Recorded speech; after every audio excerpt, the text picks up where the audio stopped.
चौथे अध्याय की चर्चा हमने प्रारंभ की थी, ज्ञान कर्म संन्यास योग।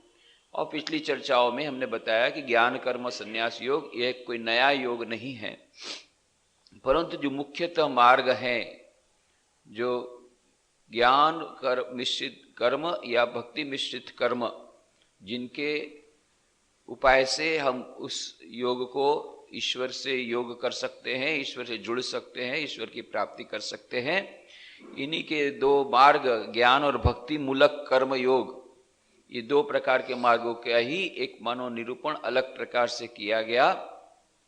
और यह ज्ञान कर्म संन्यास योग की हमने भूमिका बनाई। और गीता में प्रारंभ में ही पाते हैं, श्री भगवान वाच एवं विवस्वते योगम प्रोक्त वाहनम अव्ययम इव स्वान मनवे प्राह मनुरिक्ष्वाक में ब्रवीत एवं परंपरा प्राप्तम एवं राजर्षयो विदुः सकाले ने महता योगो नष्ट परंतप स एवायम मया तेद्य योग प्रोक्त पुरातनः भक्तोसि में चकाचेति रहस्यम हेतदुत्तमम्। ये 3 श्लोकों में हमने कहा कि भगवान कहते हैं कि यह योग जिसकी मैंने चर्चा की, देखते हैं कि अर्जुन पर फिर भी कुछ प्रभाव नहीं पड़ रहा है। तो अब श्री कृष्ण भगवान को लगता है अब उस रहस्य का उद्घाटन होने जाना चाहिए। वह इसी प्रकार समझ रहा है कि मैं एक साधारण मनुष्य उसे इस कर्म योग की महिमा का बखान कर रहा हूं। तब श्री कृष्ण भगवान को लगा कि जब इतना अधिक कहा फिर भी श्री अर्जुन पर जब असर नहीं हो रही है, तब श्री कृष्ण भगवान अब अपना सच्चा स्वरूप प्रकट करते हैं कि तुम ऐसा मत मानना कि केवल मैं तुम्हारा सखा हूं या तुम्हारा केवल सारथी हूं या तुम्हारा सलाहकार हूं या केवल एक साधारण मनुष्य हूं। यह जो कर्म योग जिसका मैंने बखान किया, ये पहली बार तुमको नहीं कह रहा हूं। यह एक बहुत प्राचीन रहस्य विद्या है जिसको मैंने सबसे पहले तो इस प्रकार से कहा था, सूर्य के प्रति कहा था, फिर सूर्य ने अपने पुत्र मनु के प्रति कहा था, और मनु ने अपने पुत्र राजा इक्ष्वाकु के प्रति कहा था। ये परंपरा से चला आ रहा है यह योग, ये आज कल की बात नहीं है। ऐसा नहीं कि मैंने कल से ये कल तुझे कहा कि आज कहा। अरे ये तो इसी ज्ञान को, इसी कर्म योग की बात, इसी योग की बात मैंने हजारों वर्षों पूर्व इस प्रकार से की थी, वही बात आज तुझे बता रहा हूं। और यह परंपरा से जो प्राप्त है, परंपरा से प्राप्त इस योग को राजर्षियों ने जाना था, परंतु हे अर्जुन वह योग बहुत काल से इस पृथ्वी पर प्रायः लोप हो गया था। बीच में कुछ समय ऐसा हुआ, कुछ हजार वर्षों का, कि वह उसमें लोप हो गया, वह क्षीण प्राय हो गया। यही योग आज मैं तुझे बोल रहा हूं, इसलिए उसको ध्यान से सुन। से एवायम मया तेद्य योगा प्रोक्त पुरातन भक्तोसि में सखा चेति रहस्यम हेतदुत्तमम्। यह पुरातन योग अब मैंने तेरे लिए वर्णन किया है क्योंकि तू मेरा भक्त और प्रिय सखा, इसलिए, तथा योग बहुत उत्तम है इसलिए तुझे कहा। तो 3 कारण बताए। यह उत्तम योग है, यह विद्या जो है, यह अत्यंत गूढ़ रहस्य जो कितने वर्षों से पृथ्वी पर से लुप्त प्राप्त हो गया था, पहले मैंने कहा था, और वह परंपरा से प्राप्त था वह योग। उस योग विद्या को मैंने तुझे कहा है, यह अत्यंत रहस्यमय विद्या, अत्यंत महत्वपूर्ण यह विद्या। और तुझे कहा क्यों कि न केवल तू मेरा सखा है, और परंतु साथ साथ में तू मेरा भक्त भी है। न केवल तू भक्त है, तू मेरा सखा भी है, इसलिए मैं तुझे आज बता रहा हूं। उसको जरा ध्यान से सुन, उसको महत्व दे। 3 अध्याय से मैं तुझे बोल रहा हूं, पर तू उस पर ध्यान नहीं दे पा रहा है, इसका तू महत्व नहीं समझ पा रहा है।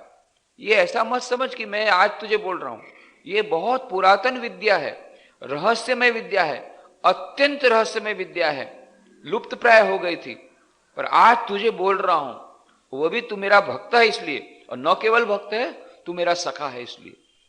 तो तब अर्जुन कहता है, अपरम भवतो जन्म परम जन्म विवस्वतः कथमेतद्विजानीयाम तमादो प्रोक्तवानिति। आपका जन्म तो आधुनिक युग में हुआ है, अभी हुआ, और सूर्य का तो जन्म बहुत पुराना है। इस योग को कल के आदि में आपने कहा था, तो यह मैं कैसे जानूं बड़ा विचित्र बात बोल रहे हैं। कल्प के प्रारंभ में आपने कहा था, अभी तो आप मेरे सामने खड़े हैं, अभी कुछ दिन पहले तो आपका जन्म हुआ कंस के कारागार में, ये सब हमने सुन के रखा है। अभी कुछ दिन पहले तो आपका जन्म हुआ, मेरे सामने खड़े हैं, मेरे साथ बात कर रहे हैं, बोलते हैं कल्प के प्रारंभ में हजारों साल पहले आपने सूर्य को कहा था। ये कैसे विचित्र बात आप बोल रहे हैं, ये क्या बात है? तो यह अर्जुन का प्रश्न है, वह उस महत्व को तो जानने की बात याद रही, इस प्रकार से प्रयत्न करता है। तो इन 4 श्लोकों की हमने विस्तृत चर्चा पिछली चर्चाओं में की थी, उसके बारे में चर्चा की थी कि किस प्रकार से यह जो विद्या वो पुरातन विद्या है, इसका प्रमाण हमें महाभारत से मिलता है। महाभारत में जो भागवत धर्म या सात्वत धर्म की जो बात कही है, सात्वत धर्म या भागवत धर्म, यही वह विद्या। तो और उसमें भी हमने यही कहा था, नारायणीय उपाख्यान में वैशंपायन जन्मे जैसे कहते हैं शांति पर्व में, नारदेनु तु संप्राप्त सरहस्य ससंग्रह एष धर्मो जगन्नाथा साक्षान् नारायण नृप एवमेष महान धर्म सते पूर्व नृपोत्तम कथितो हरि गीतासु समास विधि कल्पितः। नरेश्वर देवर्षि नारद ने तो रहस्य संग्रह रहित इस धर्म को साक्षात जगदीश्वर नारायण से प्राप्त किया था।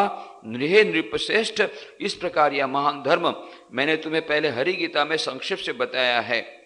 और फिर वहां पर यह भी कहा कि जिस समय कौरव पांडवों की सेना युद्ध के लिए आमने सामने डटी हुई थी और अर्जुन युद्ध से अनमना रहा था, उस समय स्वयं भगवान ने उसे इस गीता में इस धर्म का उपदेश दिया।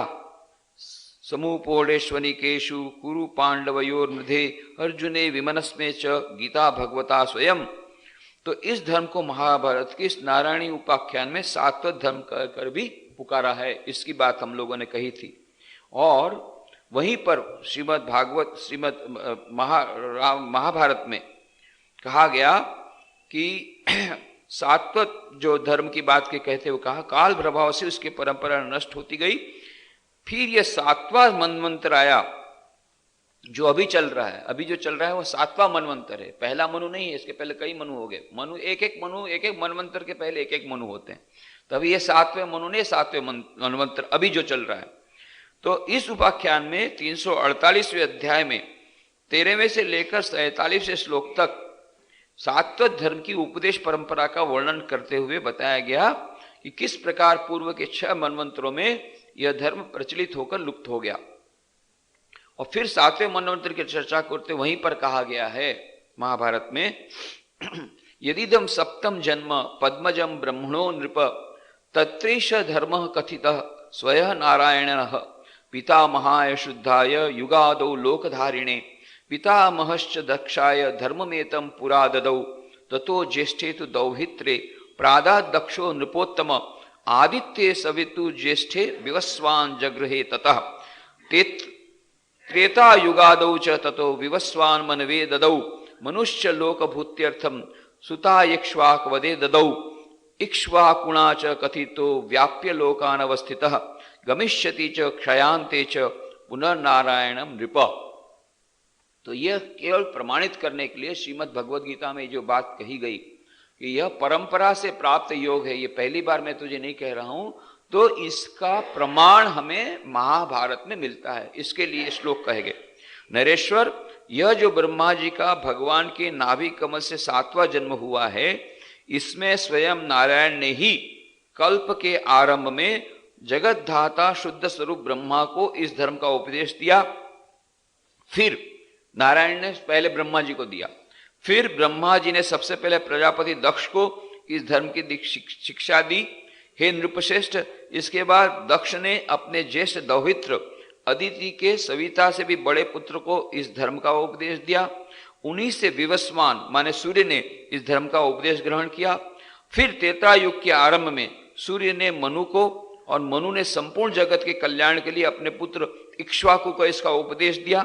इक्ष्वाकु के उपदेश से इस सात्वत धर्म का संपूर्ण जगत में प्रचार और प्रसार हो गया। हे नरेश्वर, कल्पांत में यह धर्म फिर भगवान नारायण को ही प्राप्त हो जाएगा। तो यह त्रेता युग की कल्पना, द्वापर की कल्पना, ये जो युग की कल्पना है, एक एक युग हजारों सालों का होता है। तो यह परंपरा से प्राप्त सूर्य ने मनु और किस प्रकार से दिया इक्ष्वाकु को, यह परंपरा, कहने का मतलब श्री कृष्ण भगवान कह रहे हैं यह जो मैंने तुझे उपदेश दिया कर्म योग का, यह जो विद्या, योग की विद्या की मैंने बात कही, ये पहली बार नहीं है, ये कितनी बार, कितने हजारों साल से जो पुरानी पुरातन विद्या है और परंपरा से प्राप्त हुई है, सनातन धर्म है, सनातन है, ऐसी परंपरा, इस प्रकार की विद्या, इसका मैंने आज तुझको बखान दिया। ये अत्यंत रहस्यमय है, अत्यंत गूढ़ है, अत्यंत महत्वपूर्ण है, अत्यंत प्राचीन है, परंपरा पारंपरिक है। और तुझे मैंने कहा इसलिए कि न तू केवल मेरा भक्त है बल्कि तू सखा है, दोनों है, इसीलिए तूने मैंने कहा।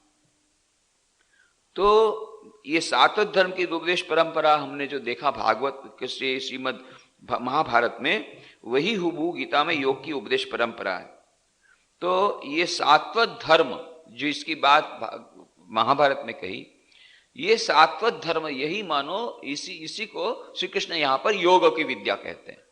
ये हमको एक समीकरण बना लेना पड़ेगा, सात्वत धर्म बराबर योग। यदि ये बनता है तो हमें महाभारत में इसकी पुष्टि मिलती है, जिस बात को श्री कृष्ण भगवान ने यहां पर कहा गीता में कि यह जो योग विद्या है ये पुरानी विद्या है, नई विद्या नहीं है, और परंतु लुप्त हो गई थी, ये मैं अजय उसका तुझे बखान कर रहा हूं।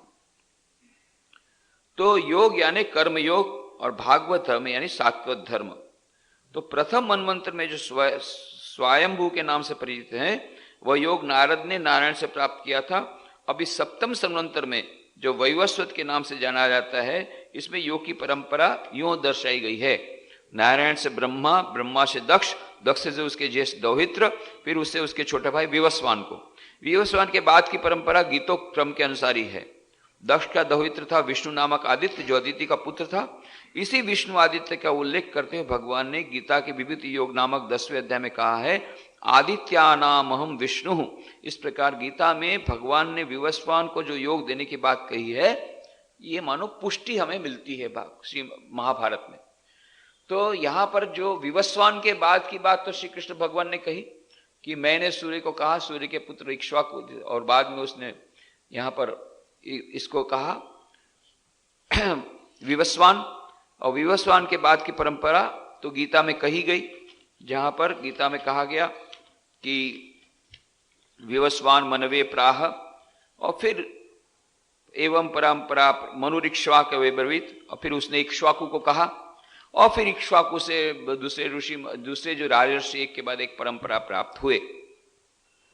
तो कहने का मतलब यह जो योग विद्या है वो सनातन विद्या है, और इसीलिए हमने कहा था कि सनातन धर्म ये हिंदू धर्म नहीं है, हमारा जो धर्म है वो सनातन धर्म है। ये सनातन विद्या पर आधारित है, वेदों पर आधारित है, इस प्रकार की योग विद्या पर आधारित है, और इसीलिए हमें किसी प्रकार के डरने की आवश्यकता नहीं है। सनातन धर्म पहले भी था, श्री रामकृष्ण देव ने कहा, अभी भी है और बाद में भी रहेगा। बाकी धर्म आएंगे और जाएंगे, क्यों? उनका निर्माण हुआ है कुछ समय के लिए, जब उसका काम पूरा हो जाएगा तो वो धर्म लुप्त हो जाएंगे, परंतु सनातन धर्म हमेशा रहेगा।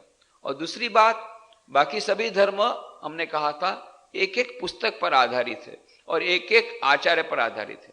जीसस क्राइस्ट को हम निकाल दें तो क्रिश्चियनिटी चली जाएगी, मोहम्मद को पैगंबर को निकाल दें तो इस्लाम धर्म चला जाएगा, परंतु सनातन धर्म में से किसी को भी निकालने से कुछ नहीं होगा। क्यों? राम आए, कृष्ण आए, कितने सारे आए, राम को निकालने से कृष्ण रहेंगे, कृष्ण को निकालने से रामकृष्ण रहेंगे, रामकृष्ण निकालने से कितने सारे यहां पर आए। तो ये सब आए सनातन धर्म की स्थापना करने के लिए नहीं, सनातन धर्म की पुष्टि करने के लिए। इतना फर्क है। बाकी सब धर्म जो प्रारंभ हुए वो उनके जो आचार्य थे उनके आगमन के बाद वो धर्म शुरू हुए। क्राइस्ट के जन्म के पहले क्रिश्चियनिटी नाम की कोई वस्तु नहीं थी। मोहम्मद पैगंबर का जन्म हुआ उसके पहले इस्लाम धर्म नहीं था, परंतु जब राम ने जन्म लिया तब भी सनातन धर्म था। कृष्ण ने जन्म लिया तब भी सनातन धर्म था, रामकृष्ण जन्म लिया तब भी सनातन धर्म था। उन्होंने केवल उस धर्म की पुष्टि मात्र की है। और इसीलिए यदि आज प्रमाणित कर दिया जाए कि भाई राम नाम की कोई वस्तु थी नहीं, राम सेतु भी नहीं था, वो भी बकवास है। और सुप्रीम कोर्ट में कैसे भी करके उसको ऑर्डर भी निकलवा दे कि भाई राम सेतु कभी बना ही नहीं था, और बाद में राम कभी उस प्रकार से गए ही नहीं और लंका पर चढ़ाई भी नहीं की। इतना ही नहीं, राम जो अयोध्या में राम मंदिर वो भी नहीं था, और इतना ही नहीं, राम खुद भी नहीं थे, राम नाम का कोई व्यक्ति जन्म भी नहीं लिया था। ये भी हम यदि प्रमाणित कर दे सुप्रीम कोर्ट के द्वारा तो भी सनातन धर्म रहेगा, क्योंकि कृष्ण वहां रहेंगे। कृष्ण को भी निकाल दो तो दूसरे बहुत सारे रहेंगे। तो हमारा जो धर्म सनातन धर्म किसी एक व्यक्ति पर आधारित नहीं है, ये वेद पर आधारित। और वेद पर आधारित माने वो वेद, स्वामी कहते हैं, स्वामी विवेकानंद कहते हैं, ये वेद माने कोई पुस्तक नहीं है। वेद माने ज्ञान, ज्ञानों का भंडार है। वो ज्ञानों का भंडार चलता रहता है, अकूट ब्रह्मा, अकूट भंडार है। तो ये योग की परंपरा जो है ये दो प्रकार से निभाई जाती थी, राजर्षि और ब्रह्मर्षि। ऋषि मुनि जो ब्राह्मण थे उनको ब्रह्मर्षि कहा जाता है, जो कि मुख्यतः कर्मकांड किस प्रकार से यज्ञ करना आदि बताते थे। और यही ब्राह्मण परंपरा बाद में पंडितों के पास आई, पुरोहितों के पास आई। दूसरी एक परंपरा थी, इसी परंपरा को दूसरे लोगों ने जो निभाया वो थे राजा लोग, इसीलिए उनको राजर्षि कहा जाता है। वे राजा थे, जैसे यहां पर जनक, ये मानो राजा थे, पर ये राजर्षि थे, राजा नहीं थे, राजर्षि, राजा प्लस ऋषि, राजर्षि। ऐसे राजा थे जो ऋषि थे, ऐसे ऋषि थे जो राजा थे। ये थे जनक, ये जनक के ही मानो सभी उसके बाद के उत्तराधिकारी। ये क्या करते थे, ये शासन भी चलाते थे, संसार का काम भी देखते थे, पूरा राज चलाते थे, पर साथ साथ में ये योग की विद्या का भी वे अभ्यास करते थे।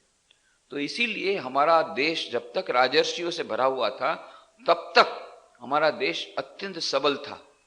पर बाद में ये जब राजर्षियों में थोड़ी सी जब यह गिरावट शुरू हुई और फिर ये धर्म जब लुप्त हो गया, योग विद्या जब लुप्त हो गई, तब कर्म कांड ने हमारे धर्म पर कर्म कांड हावी हो गया, पुरोहितवाद और छुआछूतवाद ये सब आ गया। और इसीलिए स्वामी विवेकानंद कहते हैं हमको 1000 साल की गुलामी भोगनी पड़ी। और आज भी हमारे सनातन धर्म पर जो कुछ भी अभी खराबियां हैं, जो कुछ भी अभी यहाँ पर हमारे समस्याएं हैं, उसका एकमात्र कारण है कि हम लोग ने ज्ञान कांड पर उतना अधिक ध्यान नहीं दे पा रहे हैं। जो मुख्य समस्या है उस पर ध्यान नहीं दे पा रहे हैं। ज्ञान कांड पर यदि ध्यान देते, वेदांत फिलॉसफी पर ध्यान देते, छुआछूतवाद या जातिवाद इस पर हम ज्यादा ध्यान देंगे तो हमारा मनो डाइवर्सिफिकेशन हो जाता है। और पुरोहितवाद और ये कर्मकांडवाद, ये यज्ञ कराओ तो ये मिलेगा, ये यज्ञ कराओ तो ये मिलेगा, ये सब भी वेद में है, नहीं है ऐसा नहीं है, परंतु इसकी प्रारंभिक भूमिका प्रत्येक मनुष्य के लिए है जब उसको लौकिक कामनाओं की पूर्ति करने के लिए योग आगे बताए, ये यज्ञ आदि बताए। परंतु मनुष्य जन्म का मुख्य जो उद्देश्य है वह है न केवल इस भौतिक संपत्ति की प्राप्ति या भौतिक समस्या का समाधान उसकी है, असली में बात है कि उसे या प्राप्त करने पड़ेगा उस आध्यात्मिकता को, मोक्ष को। तो अभ्युदय और निश्रेयस दो प्रकार की पुरुषार्थ की बात हमारे सनातन धर्म में कही गई। अभ्युदय, प्रॉस्पेरिटी भी चाहिए, पैसा भी चाहिए, ये सब चाहिए, परंतु ये अभ्युदय इसका एक लिमिटेशन है, इसकी एक अपने आप में एक छोटा सा उसकी संकुचितता है। परंतु निश्रेयस, इसी के लिए मनुष्य यहां पर पृथ्वी पर आया। तो ये अभ्युदय पर हम लोगों ने ज्यादा ध्यान दिया, कर्मकांड पर ज्यादा दिया, यज्ञादि पर ज्यादा ध्यान दिया। तो वो जो सनातन धर्म की जो मूल जो जड़ थी वह मानो वीक हो गई, वो दुर्बल हो गई। और इसके बाद में ये प्रवृत्ति परायण जो राजर्षि थे और निवृत्ति परायण ब्रह्मर्षि, इन्होंने टिका के रखा। पर बाद में ये जो प्रवृत्ति प्रमाण जो थे, प्रवृत्ति मूलक जो राजर्षि, इनके कारण ये योग नष्ट हो गया। कैसे हो गया? काल के प्रभाव से योग नष्ट हो गया। काल के प्रभाव से बहुत वर्ष बीत गए, तो एक तो काल का प्रभाव होता है। अब ये माइक है, माइक अभी तो अच्छा चल रहा है, फिर आज से 20-25 साल बाद वो अपना आवाज शुरू करेगा, खुद का थोड़ा थोड़ा आवाज शुरू करेगा, वो माइक के साथ उसकी भी आवाज सुननी पड़ेगी। फिर और 50 साल तक हम लोग उसको लगाएंगे, 100 साल बाद फिर वो अपने आप नष्ट हो जाएगा, वो उस रहेगा ही नहीं, वो बोलेगा मैं बजाना बंद कर देगा वो। तो सब काल के प्रभाव से सब नष्ट हो जाता है। परंतु यहां तो कहा गया अव्यय है, पहले कहा गया ये योग है, ये तो कभी नष्ट होने वाला नहीं है, तो फिर बोले नष्ट हो गया। पहले बोलते नष्ट नहीं, कभी नहीं होने वाला, ऐसी योग विद्या है, और दूसरे श्लोक में बोलते नष्ट हो गया। तो ये कैसी बात है? दो प्रकार की बातें आप बोल रहे हैं। तो यह जो नष्ट हो गया, ये नष्ट नहीं हुआ, नष्ट प्राय हुआ, लुप्त हो गया, छिप गया था पर लुप्त प्राय हो गया। तो लुप्त प्राय भी क्यों हुआ? तो कहते हैं दुर्बलान, भाष्यकार आदि शंकराचार्य ने इस श्लोक पर भाष्य लिखते हुए कहा, दुर्बलान अजितेंद्रियान प्राप्य नष्टम योगम। दुर्बल और असंयमी लोगों के हाथ में पड़कर यह योग नष्ट हो गया। योग नष्ट हुआ माने योग विद्या जानना इन लोगों ने बंद कर दिया। योग कभी नष्ट नहीं होता, योग की विद्या कभी नष्ट नहीं होती, पर योग विद्या छुप गई, माने इनके पास रही नहीं, तो वो मानो योग विद्या का कोई उपयोग नहीं रहा। तो यह ऐसा नहीं कि माइक नष्ट हो गया, इसके मान लो 5 दिन बाद 10 दिन बाद नया माइक आएगा तो ठीक है, उस माइक को हम लोग रख देंगे, उसका उपयोग नहीं करेंगे, पर वो नष्ट नहीं हुआ है, पर वो लुप्त हो गया। लुप्त हो गया क्यों? अभी अच्छा वाला माइक आया इसलिए। परंतु बाद में वो माइक भी जब थोड़ा सा एक आध बार खराब हो गया तो फिर से वो माइक आएगा, पर जब नष्ट हो गया तब वो फिर नहीं आ सकता है। पर ये जो योग विद्या है वो इस प्रकार से नष्ट नहीं हुई है। वो योग विद्या को जानने वाले जो थे राजर्षि, वे नष्ट हो गए, उनका चरित्र नष्ट हो गया, इसलिए उसका उपयोग उन्होंने बंद कर दिया, तो वो लुप्त प्राय हो गई। क्योंकि एक जो जानेगा वो दूसरा जानेगा, उसके बाद उसके बच्चे जानेंगे। अब बाप ही जब नष्ट हो गया तो बेटा तो नष्ट होना ही है। बेटा को विद्या कैसे मिलेगी? जब बाप को नहीं मालूम तो उसके बेटे को नहीं मालूम, तो उसके बेटे को जन्म नहीं तो उसके बेटे को कैसे पता पड़ेगा, तो फिर उसके बेटे को कैसे पता पड़ेगा? इस प्रकार से वो राजर्षियों में भीतर में जब इस प्रकार से असंयम आया तो वह नष्ट हो गई वो विद्या, लोग जानना बंद कर दिया। लोगों को पता ही नहीं पड़ा इस प्रकार की इतनी महान विद्या, योग विद्या हमारे सनातन धर्म में थी। इसीलिए उसको रिवाइव करने के लिए श्री कृष्ण भगवान कहते हैं, मैं आया हूं, मेरा पृथ्वी पर जन्म हुआ है, आज मैं तुझे जो विद्या दे रहा हूं पहली बार नहीं दे रहा हूं, और नई विद्या नहीं दे रहा हूं, वो जो लुप्त प्राय हो गई थी, जो आज तुझे बोल रहा हूं। क्यों? तू भक्त है और सखा है। तो कहते हैं कि आदि शंकराचार्य कि योग का नाश कैसे हुआ? नाश तो नहीं हुआ, नाश प्राय हुआ। क्यों हुआ? दीर्घेण कालेन अनुष्ठातृणाम कामोद्भवाद हीयमान विवेक विज्ञान हेतुकेन अधर्मेण अभिभूयमाने धर्मे प्रवर्धमाने च अधर्मे। कहने का मतलब दीर्घ काल के बाद अनुष्ठाताओं में भोग वासना की वृद्धि के कारण, विवेक ज्ञान के क्षीण हो जाने के कारण, अधर्म के द्वारा धर्म को दबा दिए जाने के कारण और अधर्म के बढ़ने के कारण यह योग विद्या मानो लुप्त प्राय हो गई। ये कहने का मतलब है। और यहां पर तो ये जो शंका हमारे मन में आती है कि पहले श्लोक में तो योग को कहा कि वो अव्ययात्मका योग, वो अव्यय है, और दूसरे श्लोक में बताया कि योग नष्ट हो गया, तो अव्यय तो कभी नष्ट नहीं हो सकता।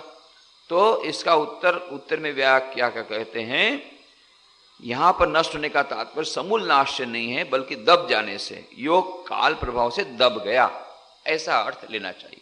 थोड़े कुछ समय के लिए दब गया, लुप्त प्राय हो गया पर लुप्त नहीं हुआ, नष्ट प्राय हो गया, नष्ट नहीं हुआ, दब गया।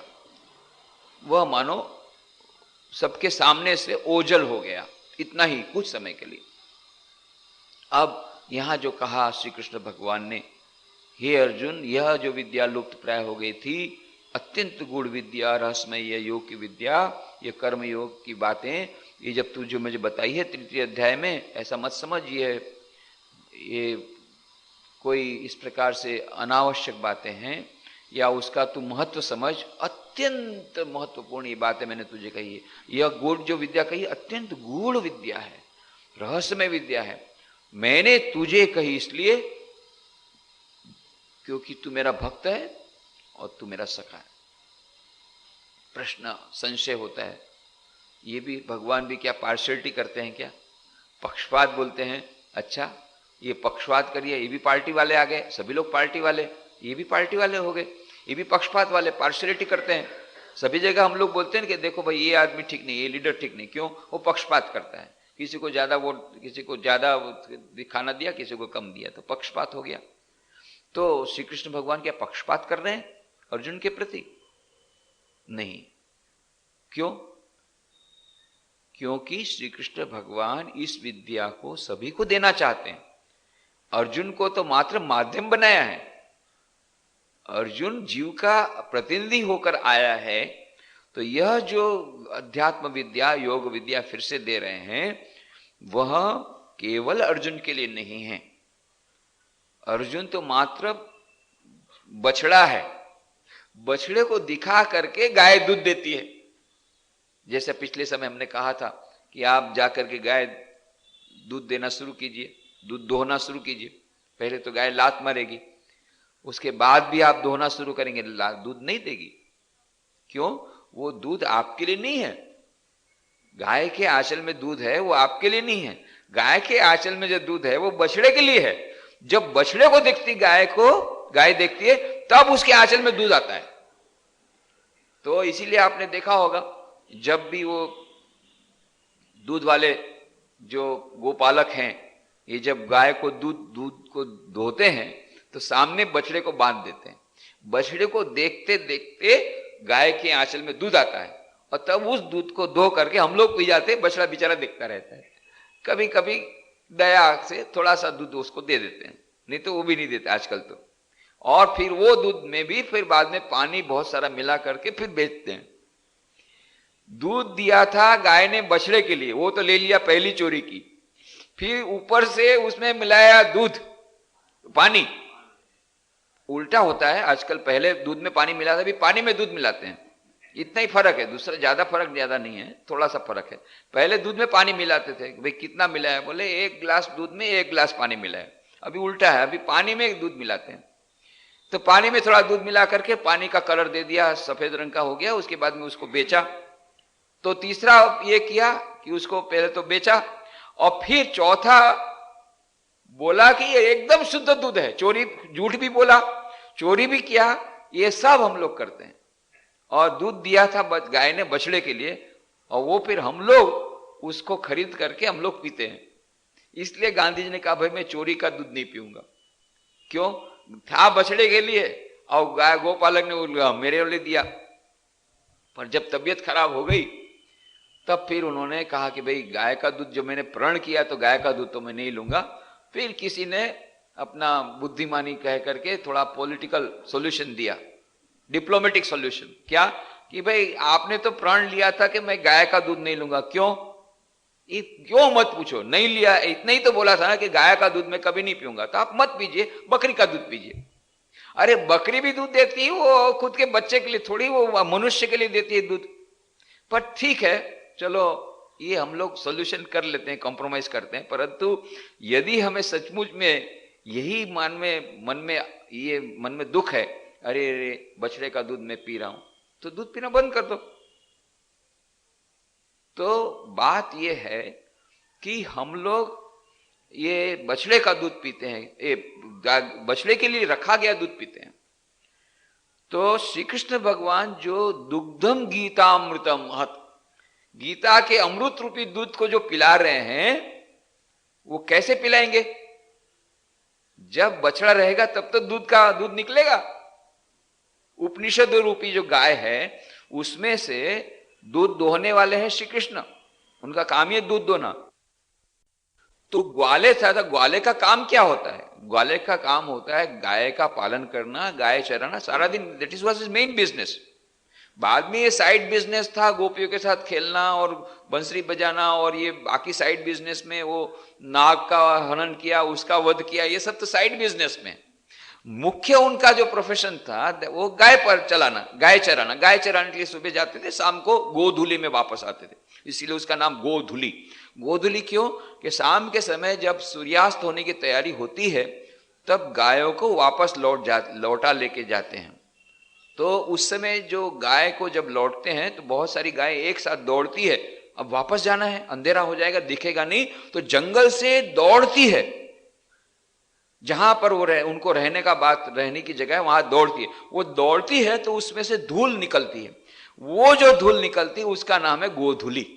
तो गोधुली का समय, वो सूर्यास्त का समय, गोधुली का समय, ये गोधुली, इस प्रकार से गोधुली का समय हुआ जिस समय में गायें दौड़ करके धूल उड़ाती हुई अपने घर वापस लौटती, उसका नाम है गोधुली, सूर्यास्त का समय। तो गोधुली का समय, गोधुली का वह समय। तो मुख्य बात है श्री कृष्ण भगवान, वो तो ग्वाले हैं, उनका काम ही है, प्रोफेशन, मेन बिजनेस है दूध दोना, गाय का पालन करना। गोपालक थे, पूरा का पूरा वह परिवार ही गोपालक था। वो पूरे गांव का जो गोकुल थे, गोकुल का पूरा, गोकुल नाम का जो गांव था उसमें सभी का मुख्य धंधा यही था, गाय का पालन करेंगे, गाय का पालन करके गाय में से दूध निकालेंगे, और उस दूध को वो लोग पीते नहीं थे, बहुत कम पीते थे, सब कंस के पास भेजना पड़ता था, सब एक्सपोर्ट होता था, कुछ वहां नहीं रहता था गोकुल में, बहुत कम रहता था, और वो जाके एक्सपोर्ट होता था, सब कंस के लोग आकर के वो दूध को ले जाते थे, और दूध में से फिर दूध ले जाने में टाइम लगता था, दूध का मक्खन बनाते थे, और ये मक्खन इनको मक्खन बनाना पड़ता था। इसकी जो लेबर थी वो लेबर कॉस्ट भी वो लोग नहीं देते थे, तुम ही दूध दो, तुम ही दूध बनाओ, तुम ही दूध निकालो गाय में से, तुम ही दूध में से मक्खन बनाओ, ये मक्खन बना करके उसको संभाल के रखो, और कंस के लोग आकर के बाद में उसको मक्खन को ले जाते थे मुफ्त। ये कर चोरी क्यों? तुम हमारे राज्य में रहते हो, उसका कर तुम्हें टैक्स देना पड़ेगा, टैक्स के रूप में सब मक्खन ले जाते थे। तो श्री कृष्ण भगवान ने सब वहीं से शुरू किया कि बाद में धर्म परिवर्तन या धर्म प्रतिष्ठा तो बाद में होगी, पहले तो ये कंस को ठीक करना पड़ेगा, जहां मैं हूं तो पहले उसको ठीक करो। तो धर्म की प्रतिष्ठा के लिए बोले ये तो अधर्म है, अरे हम लोग दूध हम लोग खुद लेते हैं, दूध हम लोग, गाय का पालन हम करते हैं, सारा दिन मेहनत करते हैं, उसमें से जो दूध निकलता है, और दूध तो हमारे बच्चों को मिलना चाहिए, हम लोगों को मिलना चाहिए। और पिताजी माताजी बोले आप लोग उधर कंस को दे देते हैं, गाय का पालन हमने किया, तो बोलते हैं ना माखन चोर। तो कई लोग बोलते हैं अरे कृष्ण भगवान को तुम लोग भगवान बोलते हो, एक माखन चोर जिसका काम ही है चोरी करना, ऐसे चोर को तो तुम लोग भगवान बना दिया, इसीलिए तो तुम्हारा धर्म का ऐसा सत्यानाश हो जाता है। चोर लोगों को तुम भगवान बना देते हो, और चोर को आचार्य बनाया तो भी ठीक है, तो भगवान ही बना दिया एकदम से। तो कृष्ण कन्हैया को बोले तो माखन चोर है, उसका काम ही, मेन काम था मक्खन चोरना, ये मक्खन चोर जो है उसको तुमने भगवान बना दिया। परंतु उसके भीतर में जाइए, क्यों माखन चोरी करता था? माखन चोरी करता था, हमेशा याद रखना, श्री कृष्ण भगवान ने जो लीला की, उस लीला के भीतर अभी उस पर जाने का समय नहीं है उतना विस्तार से, क्योंकि वो हमारा डाइवर्शन हो जाएगा। परंतु यह जो हम लोग कहते हैं ना कि भाई उन्होंने तो माखन चोर, उनका तो मेन बिजनेस था माखन चोरी करना, बचपन से तो चोरी का काम ही उसने किया है, और उसको इतना ऐसा खराब चरित्र, और उसको तुम लोग भगवान बना देते हो। परंतु उनकी प्रत्येक कार्य के भीतर में कि जो उसका जो सिग्निफिकेंस है वो समझना पड़ेगा कि वह जो मक्खन चोर था वह उनका रिवोल्ट था, कि यह जो निर्दयी राजा था कंस, न तो वो शरीर वो देखता था कि गांव के रास्ते ठीक है या नहीं, गांव में कुएं है या नहीं, लोगों को कितनी तकलीफ, वो तो देखना दूर रहा, उल्टा ये लोग अपना, उनका मुख्य धंधा था गाय चराना, वो गाय चरा करके उसका दूध होता था, उसका जो मक्खन होता था, वो मक्खन सब वहां से एक्सपोर्ट हो जाता था, कुछ नहीं रहता था, बच्चे लोगों को खाने को नहीं मिलता था, जो गाय चराते थे उनको कुछ खाने को नहीं मिलता था। तब श्री कृष्ण भगवान ने किया नहीं, इनको तो पहले इनको समझाया, तो ये लोग को माने नहीं, अरे बोले बाबा रे बाबा हम तो डर, वो तो उनको डर लगता था कंस के लोग आकर के हमको मार डालेंगे, नहीं हमको तो मक्खन देना पड़ेगा। तब श्री कृष्ण भगवान ने देखा कि शाम से नहीं होता है, तो फिर दूसरे दंड और भेद और सब दूसरे तरीके अपनाने पड़ेंगे। जब समझाने से नहीं हुआ तब फिर चोरी करना शुरू किया। चलो, और याद रखना जो श्री कृष्ण भगवान की छोटी छोटी बातें याद रखनी, वो चोरी नहीं है, उन्होंने खुद ने मेहनत की है, खुद ने मेहनत करी, सारा दिन गाय चराई, उसका जो दूध था उसका ऊपर उनका प्रथम अधिकार था। ये अधिकार वाला जो दूध मक्खन था वो मक्खन उन्होंने लिया, उसमें उन्होंने कोई गलती नहीं की। दूसरा, परंतु वो खुद के खाने के लिए नहीं किया, उन्होंने खुद के खाने के लिए नहीं किया, जितने ग्वाल वाले थे सबको खिलाया, अकेले नहीं खाते थे। ये याद रखना। ग्रुप के साथ जाते थे, ग्रुप पूरा पूरा ग्वाल वालों का ग्रुप रहता था, उनका काम था जगत के कारण, जगत के कल्याण के लिए। सब ग्वाल वालों को लेकर के, अरे तुम्हारी मां बोलती कि गाय दूध मक्खन नहीं देगी, क्यों नहीं? बोले वो कंस वाले लोग आएंगे, उसके लिए लटका के ऊपर रखा हुआ है, चलो उनको हम पाठ पढ़ाएंगे। और जाकर के मटकी तोड़ते थे, मटकी तोड़ करके एक के ऊपर चढ़ गए, और मटकी से चढ़ करके उसके बाद में खाओ रे खाओ, खाओ रे, हमारा माल हम खा रहे हैं, ये चोरी नहीं है, ये तो हमारा माल है, हमारा अधिकार है, हमने गाय चराई, खाओ खाओ खाओ। और ये गोपियां आकर के बोलती है तेरा कन्हैया, नंद रानी को बोले तेरा कन्हैया तो माखन चोर है। और वो बोलते हैं कि तेरे क्यों रे कन्हैया? तो ये लोग सब आकर के बोलते हैं कि तुम का माखन चोर? बोले मैं चोर? अरे मेरा जैसा लड़का कोई मिलेगा नहीं तुमको। बोले मैं माखन चोर कब से हुआ भाई? तो नंद रानी को बेचारा बोले, तुम सब गोपियों को बोले तो आप लोग सब झूठ बोलने वाली, देखो मेरा कभी कन्हैया इतना अच्छा लड़का है तो कभी कर ही नहीं सकता है, ये तुम लोग झूठ बोलती हो। बेचारी गोपियां वापस चले गए। फिर एक दिन देखा कि एक के ऊपर एक चढ़ करके बिल्कुल मटकी फोड़ा, और तभी उस समय झपट चल के उसको दौड़ करके नंद रानी को ला करके जल करके, चलो देखो, अब तुम अपनी नजर से देखोगे तब तक तुमको विश्वास नहीं होगा। जाके देखा सचमुच में कन्हैया ऊपर लीडर, और मटकी से खुद भी खा रहा है, सबके मुंह में मक्खन मक्खन है। और फिर बोले आज अब खैर नहीं है, नीचे उतर।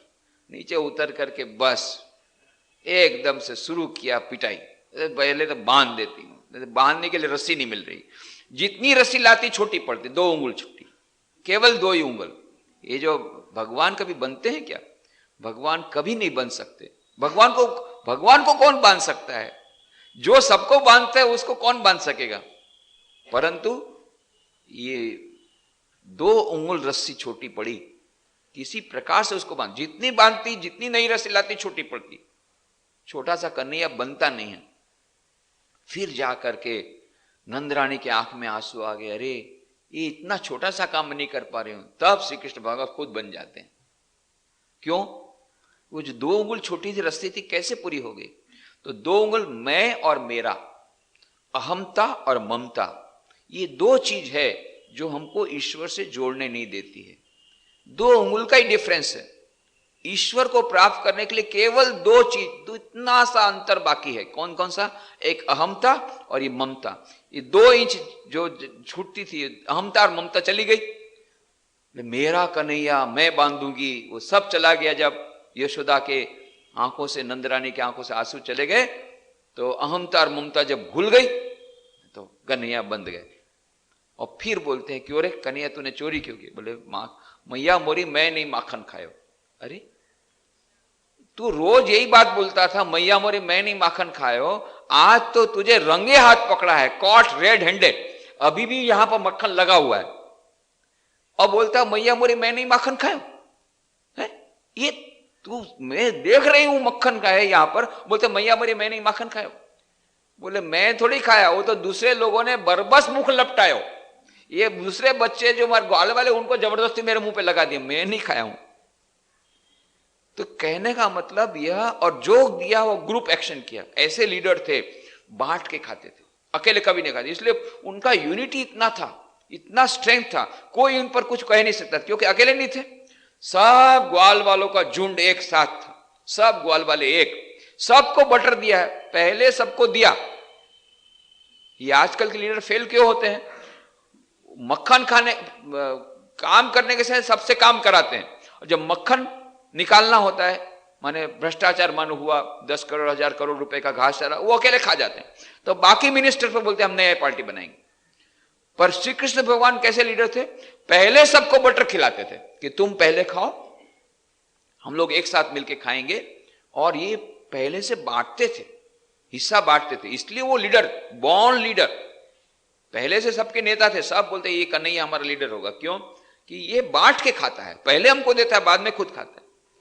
तो कहने का मतलब ये छोटी छोटी बातों में भी तो श्री कृष्ण भगवान ये धर्म की स्थापना करने के लिए आए, तो उनकी छोटी छोटी बातों में भी बहुत सारा रहस्य है, जो हम अभी तो उस विषय पर हम नहीं जाएंगे। पर अभी जो हम बता रहे थे मुख्य बात कि ये जो रहस्यमय विद्या, ये श्री कृष्ण भगवान ने कहा कि हे अर्जुन, मैंने तुमको दी। अभी अर्जुन को बोलते तो क्यों दी?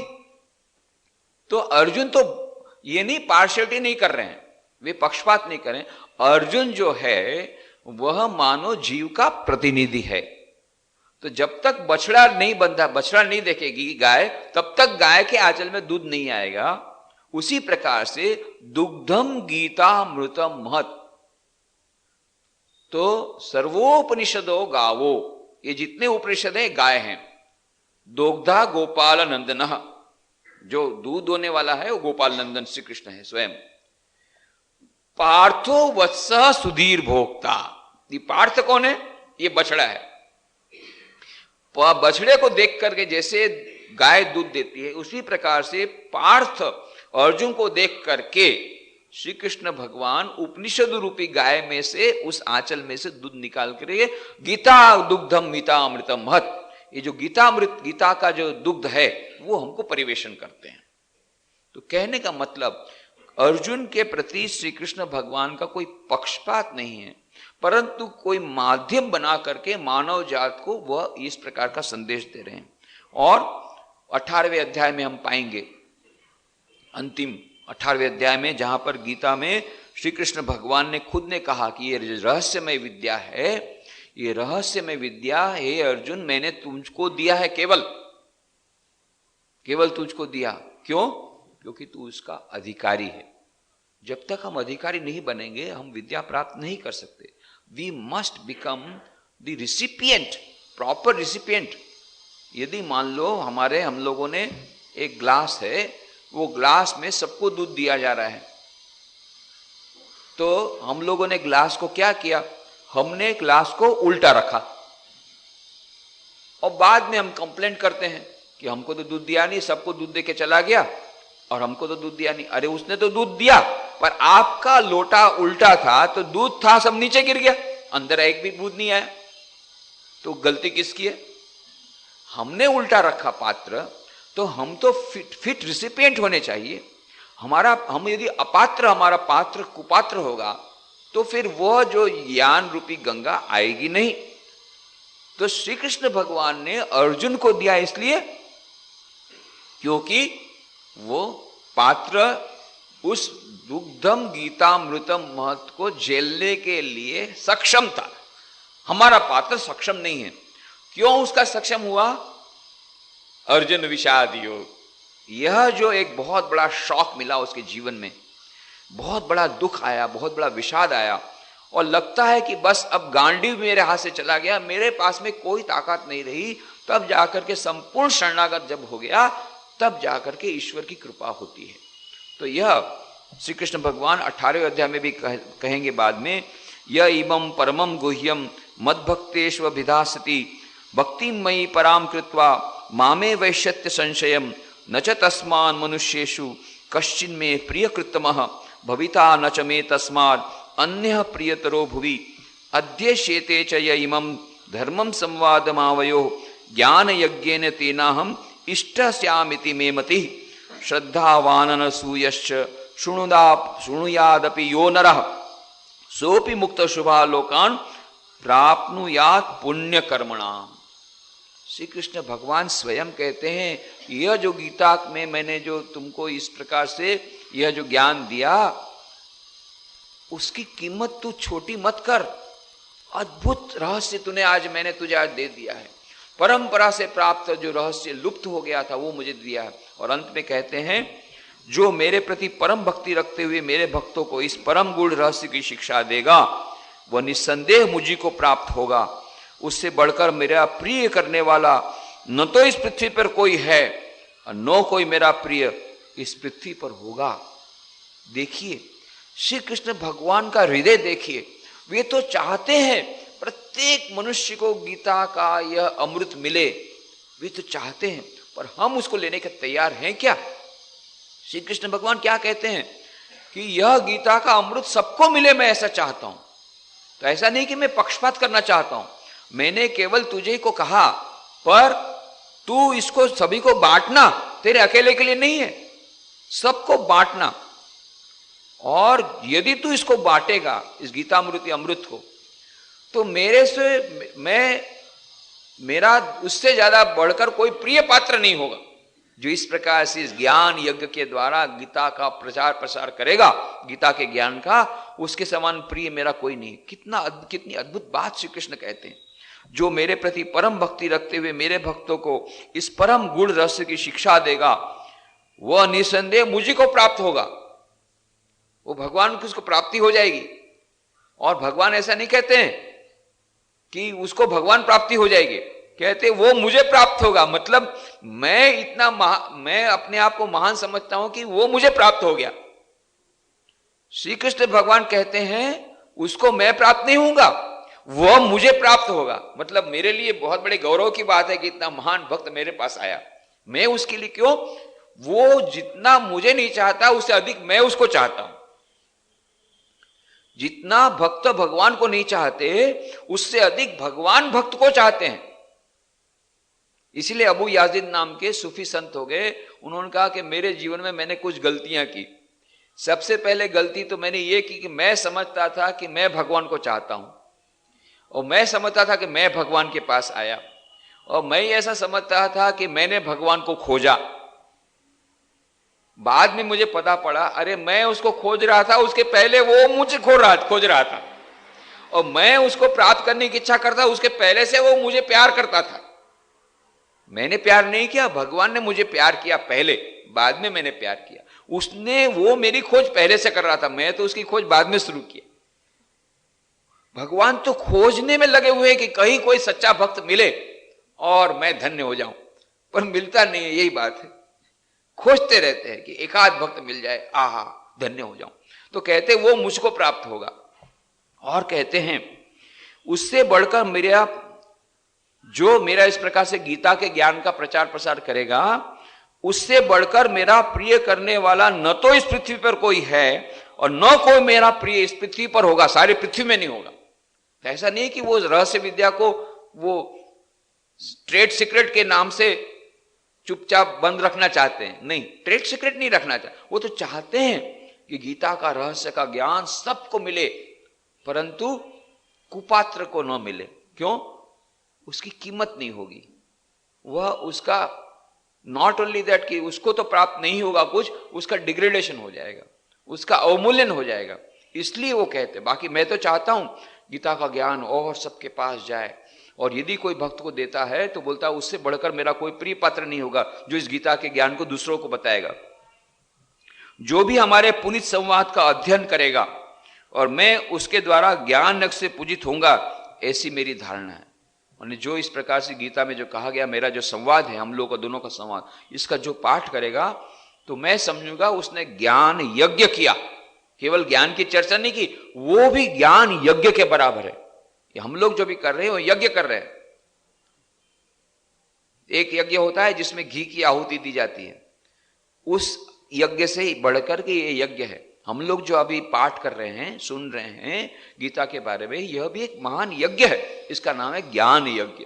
ये ज्ञान यज्ञ हम प्रत्येक रविवार को करते हैं, तो इसीलिए कहा जाता है ज्ञान यज्ञ। 7 दिनों की मान लो भागवत रही, गीता पर रही, तो ऐसा कहते हैं ज्ञान यज्ञ। रामचरितमानस ज्ञान यज्ञ समारोह, श्रीमद भगवत गीता ज्ञान यज्ञ समारोह। क्यों? ये ज्ञान यज्ञ है। और ये यज्ञ की बात श्री कृष्ण भगवान खुद कहते हैं कि ज्ञान यज्ञ है। जो मेरे संवाद को सुनेगा वो ज्ञान यज्ञ कर रहा है, कम नहीं है, बहुत बड़ी बात है। जो भी हमारे पुनित संवाद का अध्ययन करेगा, मैं उसके द्वारा ज्ञान यज्ञ से पूजित हो रहा हूं, ऐसी मेरी धारणा है। और जो श्रद्धा पूर्वक एवं दोष दृष्टि से रहित होकर इसे सुनेगा, वह भी पाप से मुक्त हो जाएगा। कोई भी कितना भी पाप किया होगा, सब पाप से मुक्त हो जाएगा यदि श्रद्धा पूर्वक सुनेगा और दोष दृष्टि से रहित होकर के सुनेगा, तो वह भी पाप से मुक्त हो जाएगा। और पुण्य कर्मियों के शुभ लोगों को प्राप्त करेगा। जब भगवान की इस विद्या के समय ऐसा उदार मत और एक दिख पड़ता है, तो दूसरी ओर अर्जुन से ऐसा क्यों कहते हैं कि तू मेरा भक्त और सखा है, इसलिए तुझे यह विद्या दी? इसका कारण यही मैंने जैसे बताया कि तुझ विद्या को ग्रहण करने की पात्रता चाहिए। पात्रता का तात्पर्य किसी विशिष्ट वर्ण में जन्म लेना या किसी विशिष्ट आश्रम के अंतर्गत रहना नहीं है। उसका अर्थ है उस विद्या को धारण करने की मानसिक योग्यता अर्जित करना। ऐसे जमीन पर मान लो हमने बीज फेंके जहां पथरीली जमीन है, तो कुछ वो बीज नष्ट हो जाएंगे। वहां पे जब तक जमीन हमने तैयार नहीं की है तब तक वो बीज फेंकने की उसका कोई महत्व नहीं है, वो बीज खत्म हो जाएगा। तो पहले जमीन तैयार होनी चाहिए, पात्रता होनी चाहिए, तब जाकर के जो शिक्षा है वह मिलेगी। और इसीलिए भगवान दूसरी बात भी कहते हैं 18वें अध्याय में, इदम ते ना तपस्काय ना भक्ताय कदाचन न चाशुशुष्वे वाच्यम न च माम योभ्य सूयति। जो तप रहित है, जो भक्त नहीं है, जो सेवाभावी नहीं है तथा जो मेरी निंदा करता है, उसके प्रति कभी भी तुझे यह विद्या नहीं कहनी चाहिए। पहले इतना सारा बताया कि विद्या जरूर कहना। यदि इस विद्या का बखान करेगा तो मेरे से ज्यादा, उससे ज्यादा मेरे को बहुत सबसे ज्यादा प्रिय तो हो जाएगा। पृथ्वी पर मेरा उससे ज्यादा कोई प्रिय नहीं होगा जो इस प्रकार से गीता का बखान करेगा। परंतु किसको किसको नहीं करना है उन्होंने बताया। तप रहित होगा जो व्यक्ति, उसको ये गीता का ज्ञान उसको कोई उसके इफेक्ट नहीं होगा। पथरीली जमीन पर बीज फेंकने से बीज नष्ट हो जाएगा। तो जो तप रहित है, जो भक्त नहीं है, जो सेवाभावी नहीं है तथा जो मेरी निंदा करता है, उसके प्रति कभी भी तुझे ये विद्या नहीं कहनी चाहिए। ये याद हमें रखना है। इदम ते ना तपस्काय ना भक्ताय कदाचन न चाशुषुष्वे वाच्यम न चाम योभ्य सूयति। तो हमको इस संदर्भ में यह वाक्य लेना पड़ेगा जहां श्री कृष्ण भगवान ने कहा अर्जुन को, हे अर्जुन, तू मेरा सखा है, मेरा भक्त है, इसलिए तुझे मैंने ये फिर से जो रहस्य विद्या हजारों साल से लुप्त हो गई थी, यह विद्या मुझे तुझे कही है। तो ये पहले 4 श्लोकों की हमने आवृत्ति की। अब इसके बाद में श्री कृष्ण भगवान कहेंगे, ये अर्जुन ने जो प्रश्न पूछा था, ये कैसी अटपटी बातें कहते हैं। सूर्य का जन्म तो कब हुआ? हजारों साल पहले, कितने कल्प, और आपका जन्म अभी हुआ, और आप बोलते हैं कि आपने सूर्य को ज्ञान दिया, सूर्य ने फिर वहां पर मनु को दिया, मनु ने इक्ष्वाकु को दिया। ये क्या आप विवस्वान मनवे प्राह मनु इक्ष्वाक ब्रवीत, मनु ने इक्ष्वाकु को दिया, फिर ये सब राजर्षियों को प्राप्त हुआ। क्या आप बात अटपटी बातें बोल रहे हैं कि यह मनु सूर्य का जन्म कब हुआ और आपका अभी हुआ? आप बोलते हैं आपने सूर्य को यह ज्ञान दिया था। तब श्री कृष्ण भगवान बोलते हैं, बहुने में व्यतीतानि जन्मानि तव चार्जुन तान्य हम वेद सर्वाणी न तुम वेद परंतप। हे अर्जुन, मेरे तेरे बहुत से जन्म हो चुके हैं, हे परंतप, उन सबको तू नहीं जानता है और मैं जानता हूं। अजोपि सन्नव्य आत्मा भूतानाम ईश्वरोपि सन प्रकृतिम स्वाम अधिष्ठाय संभवामि आत्म माया।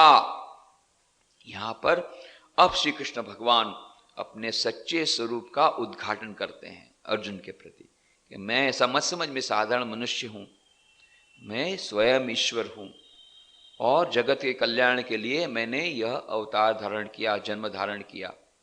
इसलिए ये अवतार की जो अब बातें बहुत ही महत्वपूर्ण बातें, यह श्री कृष्ण भगवान स्वयं उस अवतार का रहस्योद्घाटन खुद अपने मुंह से करते हैं। कितनी अद्भुत बात। हमारे इस युग में जिस प्रकार से श्री रामकृष्ण देव ने अपने मुख से ये बात स्वीकार की, हाँ मैं ईश्वर का अवतार हूं, श्री कृष्ण भगवान स्वयं इस बात को स्वीकार करते हैं अर्जुन के प्रति। हाँ मैं ही वो ईश्वर हूं, मेरे बहुत सारे जन्म हो चुके, बहुत बार मैं पृथ्वी पर आया विभिन्न रूपों में, पर तू भी अनेक बार आया, पर तुझे याद नहीं है। तेरा भी बहुत सारे जन्म हो गया, तुझे याद नहीं, मुझे याद है। अब मैं तुझे बताता हूं कि मैं क्यों पृथ्वी पर आया। तो ये इसलिए अर्जुन को बताते, देखा कि अर्जुन पर जब असर नहीं हो रही है, वो उतना गुरुत्व नहीं दे पा रहा है उस विद्या को, इस योग विद्या को। तो ऐसा मत समझ ये ये जो योग विद्या ये साधारण विद्या है। और ऐसा मत समझ मैं एक साधारण मनुष्य, एक तुम्हारा सारथी, तेरा सारथी या तेरा एक मित्र, तेरा सखा तुझे बोल रहा है। याद रख, मैं सारे विश्व का मालिक हूं, मैं ईश्वर हूं, स्वयं ईश्वर हूं, और इस प्रकार से मैंने अवतार धारण किया है। ये रहस्य अभी अर्जुन को समझाएंगे। अवतारवाद पर की जो चर्चा, अत्यंत महत्वपूर्ण चर्चा, ये हम लोग अगले रविवार को करेंगे। आज यहीं पर समाप्त करें।